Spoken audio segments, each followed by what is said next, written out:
ఈ వీడియోలో మనం క్వశ్చన్ నెంబర్ 9 ఎలా సాల్వ్ చేయాలో చూడబోతున్నాం. క్వశ్చన్ చూసినట్టయితే an ox can apply maximum force of 1000 newton. ఒక ఆక్స్ 1000 న్యూటన్ ఫోర్స్ని అప్లై చేయగలదు. దీన్ని మనం ఎఫ్ తో డినోట్ చేస్తాం.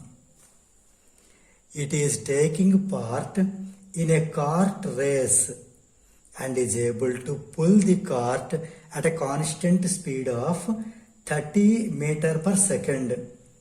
ఇది స్పీడ్ డినోట్ చేస్తుంది. While making it's best effort.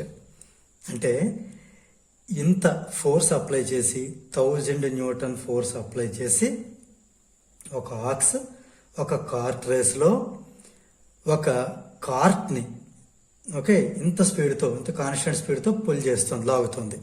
ఇది సిచ్యువేషన్. క్వశ్చన్ ఏంటి అంటే calculate the power developed by the aux. So ఇప్పుడు ఈ ఆక్స్ అప్లై చేసినటువంటి పవర్ ఎంత, ఈ ఆక్స్కు ఉండే పవర్ ఎంత ఈ సిచ్యువేషన్లో అనేది క్వశ్చన్. సో మనం డైరెక్ట్గా స్టార్ట్ చేద్దాం. మనకు కావాల్సింది ఏంటి? పవర్ని దేంతో చేస్తాం? పీతో డినోట్ చేస్తాం. పవర్ అంటే ఏంటి మనకు తెలిసింది? Work by time taken, right. ఇందులో మనకి వర్క్ అంటే ఏంటో డైరెక్ట్గా ఇవ్వలేదు, జౌల్లో ఇవ్వాలి, అది ఇవ్వలేదు. టైం కూడా సెకండ్లో ఇవ్వాలి, అది కూడా ఇవ్వలేదు, రైట్. ఇప్పుడు ఏం చేద్దాం అంటే దీన్ని మనం వర్క్ని ఏమని రాయొచ్చు? ఫోర్స్ ఇంటూ డిస్ప్లేస్మెంట్ లేదా డిస్టెన్స్ అని రాద్దాం. వర్క్ని ఏమని రాద్దాం? Force into distance by time as it is. ఇప్పుడు నేను ఏం చేస్తున్నాను? ఈ ఫోర్స్ ఇలా పక్కన రాసి డిస్టెన్స్ బై టైంని ఇలా రాస్తున్నాను. ఇలా రాయచ్చు కదా. ఎఫ్ ఇంటూ ఎస్ బై టీని F into S by T, ఈ ఎఫ్ఎస్ని మల్టిప్లై చేస్తుంది. సో ఇక్కడ అబ్జర్వ్ చేయండి. ఇక్కడ అబ్జర్వ్ చేసినట్టయితే ఎస్ అంటే ఏంటని చెప్పాను? డిస్టెన్స్. టీ అంటే టైం. డిస్టెన్స్ బై టైం ఎవరిని ఇండికేట్ చేస్తుంది? స్పీడ్ని ఇండికేట్ చేస్తుంది. అంటే దీని బదులు నేను స్పీడ్ రాయొచ్చు.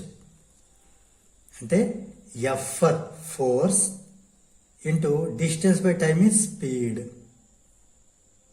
అంటే పవర్ పీని మనం ఇలా కూడా చెప్పొచ్చు. పవర్ కావాలి అంటే ఫోర్స్ ఇంటూ స్పీడ్. క్లియర్? ఇప్పుడు మనకి క్వశ్చన్లో ఇచ్చినటువంటి ఫోర్స్ని ఈ స్పీడ్ని రెండు సబ్స్టిట్యూట్ చేద్దాం అక్కడ.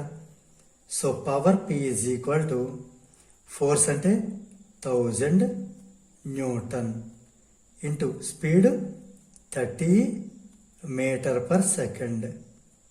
సో 30 ఇంటూ 1000 ఇంటూ 30 30,000 అంటే 30,000 న్యూటన్ ఇంటూ మీటర్ పర్ సెకండ్ని వాట్ అని రాయొచ్చు. ఈ 1000 మనం కిలో అని రాసామంటే ఇది కిలో వాట్ అవుతుంది. అంటే 30 into 1000 watt. 1000 watt is 1 kilowatt. అంటే 30,000 watt is 30 kilowatt. So conclusion రాద్దాము. దేర్ఫోర్ ఏంటి రాయొచ్చు? The power developed by the ox is 30 kilo watt.